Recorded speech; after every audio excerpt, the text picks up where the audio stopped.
വിവാഹം എന്നത് സമ്പത്തോ സ്വർണമോ ഒന്നുമല്ല. ഈ രണ്ടു പേരും ഇപ്പോൾ കൊടുത്ത ആ ചെറിയ സ്വർണം ഉണ്ടല്ലോ, അത് മാത്രമേ ഇതിൽ സാമ്പത്തികമായ വല്ലതും ഒരു കല്യാണത്തിന് ഇസ്ലാം നിബന്ധനയായി വെക്കുന്നുണ്ടെങ്കിൽ കൊടുത്ത മഹർ മാത്രമേ ഉള്ളൂ. കസാല നേരത്തിലും മന്തി വിളമ്പലും കാറ് വിളിക്കലും വാടകയ്ക്ക് ആളെ കൊണ്ടുവരലും മുല്ലപ്പൂവ് മേടിക്കലൊന്നും ഇതിൽ പെട്ടതല്ല എന്ന് പറഞ്ഞാൽ അത് നിർബന്ധമല്ല എന്ന്, അതൊന്നും നിർബന്ധമല്ല. ഇതിൻ്റെ ഔദ്യോഗിക ഘടകം സാമ്പത്തികമായിട്ട് വിവാഹത്തിൽ ഈ സമൂഹത്ത് മനസ്സിലാക്കണം ഉള്ളത് ഈ മഹർ മാത്രമാണ്. അതും ഓരോരുത്തരുടെ ധനസ്ഥിതിക്ക് അനുസരിച്ച് കൊടുക്കുക, അത്രയേ ഉള്ളൂ. മൂല്യമുള്ളതാവണം, സാമ്പത്തികമായി കുട്ടിക്ക് എന്തെങ്കിലും ഉപകാരമുള്ളതാവണം, അത്രയേ ഉള്ളൂ. മഹത്തുള്ളതല്ല അവിടെ പറഞ്ഞുള്ളത്. സംസം വെള്ളം നല്ല മഹത്തുള്ളതാണ്, അത് അല്ല. അതുപോലെ മുസാഹിബ് അതിനേക്കാളും മഹത്തുള്ള ഒരു ലോഡ് നിങ്ങൾ വണ്ടിക്ക് ഇറക്കി കൊടുത്തോളി. പക്ഷേ നിക്കാഹിന് പെണ്ണിന് മൂല്യമുള്ള, സാമ്പത്തികമായി മൂല്യമുള്ള എന്തെങ്കിലും ഒന്ന് കൊടുക്കുക, അതാണ് ഏറ്റവും നല്ലത്. മറ്റേ ശരിയല്ല എന്നല്ല ഞാൻ പറയുന്നത്, ഇതാണ് ചെയ്യേണ്ടത്. ഇതിൻ്റെ അടിത്തറ സ്നേഹമാണ്. മനുഷ്യ മനസ്സുകളിൽ നിന്ന് ചിറമുറിഞ്ഞൊഴുകുന്ന കറകളഞ്ഞ സ്നേഹവും. ഓരോ വിവാഹത്തിൻ്റെ പന്തലിൽ നിന്ന് ഇറങ്ങിപ്പോകുമ്പോഴും നെഞ്ചിടിക്കാറുണ്ട്.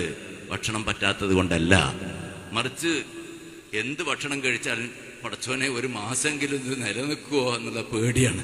ഇത് വെറുതെ പറയല്ല, ഔദ്യോഗികമായി പല കല്യാണങ്ങളും കഴിഞ്ഞിറങ്ങുമ്പോൾ ഉണ്ടായിട്ടുണ്ട്. ഒരു മാസം പോലും കഴിയുന്നതിൻ്റെ മുമ്പ് കേൾക്കുന്നത് അത് തീർക്കാൻ വെച്ചിരിക്കുന്നു. 100 പവനും കാറും ഒക്കെ പറഞ്ഞിട്ട് ഇറക്കുന്ന വിവാഹങ്ങളാണ്. നമ്മുടെ സമൂഹത്തിൻ്റെ ഒരവസ്ഥയാണിത്. മറ്റ് സമൂഹം വരെ നമ്മൾ വഷളാക്കുക, നമ്മൾ പരിഹസിക്കുകയാണ്. എന്നിട്ട് ആവശ്യമില്ലാത്ത കുറേ ആചാരങ്ങൾ, എത്രത്തോളം അവർക്ക് റെസ്പെക്റ്റ് കൊടുക്കേണ്ട ദിവസമാണിന്ന്. രണ്ടുപേർക്കും അള്ളാഹ് കൊടുത്തിട്ടുണ്ട്. ഒരാഴ്ചക്ക് ജമാഅത്ത് വരെ സുന്നത്തില്ല എന്ന് തോന്നുന്നു അല്ലേ? അങ്ങനെ തന്നെയല്ലേ, പണ്ടൊക്കെ അങ്ങനെ. ജമാഅത്തിന് വരെ സുന്നത്ത് വിട്ടുവീഴ്ച ഉണ്ട്. പുതിയാപ്പിളക്ക് റെസ്പെക്റ്റ് കൊടുക്കേണ്ട ദിവസമാണ്. അതിനാണ് ഒരു കസാരമ്മ പ്രത്യേകം ഒരു തുണിയൊക്കെ ഇടും. ഇപ്പം അതൊന്നുമില്ല. പുതിയാപ്പിളമ്മ പോയി വിളിച്ചുകൊണ്ടിരും, പെണ്ണിനെ പോയി വിളിച്ചുകൊണ്ടിരും. അതൊക്കെ നിലനിർത്തേണ്ട തന്നെയാണ്. അതിനൊക്കെ എത്ര കായുണ്ടെങ്കിലും ശരി. അതേ സമയത്ത് ഇത് നോക്കുകയാണ്, ഒരു നമ്മുടെ ആചാരങ്ങൾ തന്നെ ശവപ്പെട്ടിയിലാണ് കൊണ്ടുവരുന്നത്. ശവപ്പെട്ടിയിൽ പുതിയാപ്പിളിനെ കൊണ്ട് കണ്ടത് വെറുതെ ആലങ്കാരികമല്ല, കണ്ട അനുഭവമാണ്, സോഷ്യൽ മീഡിയയിൽ ഉണ്ടായതാണ്. അതേപോലെ തന്നെ JCBയിൽ ഇരുത്തിട്ട് കച്ചറ തോണ്ടുന്ന JCBയിൽ ഇപ്പം അടുത്ത് കേട്ട്, ഇവിടെ അടുത്ത ഏതോ മഹലിൽ നടന്നാണ് ക്ലോസറ്റിൽ ബിസ്ക്കറ്റ് ഉണ്ടാക്കിയ കൊടുക്കുക എന്തോ ചെയ്തത്രേ. ഇത്ര നാണം കെട്ട ഒരവസ്ഥയിലേക്ക് തരം താഴ്ന്നിരിക്കുക. അറ്റ്ലാന്റിക് മഹാസമുദ്രത്തിന്റെ തീരത്തിലൂടെ ഞണ്ടുപറുക്കി നടന്നിരുന്ന യൂറോപ്യർക്ക് തുണിയൊടുക്കാൻ പഠിപ്പിച്ച ഇസ്ലാമിക സ്പെയിനിന്റെ സംസ്കാരം വലിച്ചെറിയാണെന്ന് നമ്മൾ അതുകൊണ്ട് അതപ്പതിച്ചിരിക്കുകയാണ്. സ്നേഹമാണ് ഇതിൻ്റെ അടിത്തറ. 2 വ്യക്തികളും അല്ല, 2 കുടുംബങ്ങൾ. പെണ്ണിൻ്റെ ഉമ്മ പുതുമാരനെ സംബന്ധിച്ചിടത്തോളം, ഭർത്താവിനെ സംബന്ധിച്ചിടത്തോളം ഉമ്മയാണ്. അങ്ങനെ തന്നെ ചിന്തിക്കണം. ഓളമ്മല്ല, എൻ്റെ ഉമ്മയാണ്. ഇസ്ലാം അങ്ങനെ കണ്ടത്. എത്രത്തോളം എന്നറിയോ? ഈ പെണ്ണിനെ തലാക്കിയല്ല ഒരു പക്ഷേ ബന്ധം വേർപ്പെടും, പിന്നെ തൊടാൻ പാടില്ല, കാണാൻ പാടില്ല. അതേ സമയത്ത് ഉമ്മാനെ കാണാം, പെണ്ണിൻ്റെ ഉമ്മാനെ കാണാം, മരിക്കോളം കാണാൻ, കെട്ടാനും പാടില്ല. പെണ്ണിന് ഭർത്താവിൻ്റെ ഉപ്പയെ കാണാം, തൊടാം, മൊഴി ചൊല്ലിയാലും ശരി. ഈ ബന്ധം എവിടെയുണ്ട്? വേൾഡ് ഹിസ്റ്ററി 1-ാം പേജ് മുതൽ അവസാന വരി വരെ വായിക്കൂ. ഒരു നിയമം വേറെ കാണാൻ പറ്റില്ല. അത്രയും പവിത്രമായൊരു ബന്ധമാണിത്. ഈ 2 കുടുംബങ്ങളും ഒത്തു നിന്നാലാണ് ഈ മക്കള് വിവരമില്ലാത്തവരാ, ന്യൂ ജനറേഷന്റെ മക്കളാണ്. ഒന്ന് പറഞ്ഞ് രണ്ടാമത്തേനെ ഒരു തെറ്റും. ഒപ്പം നിൽക്കണം.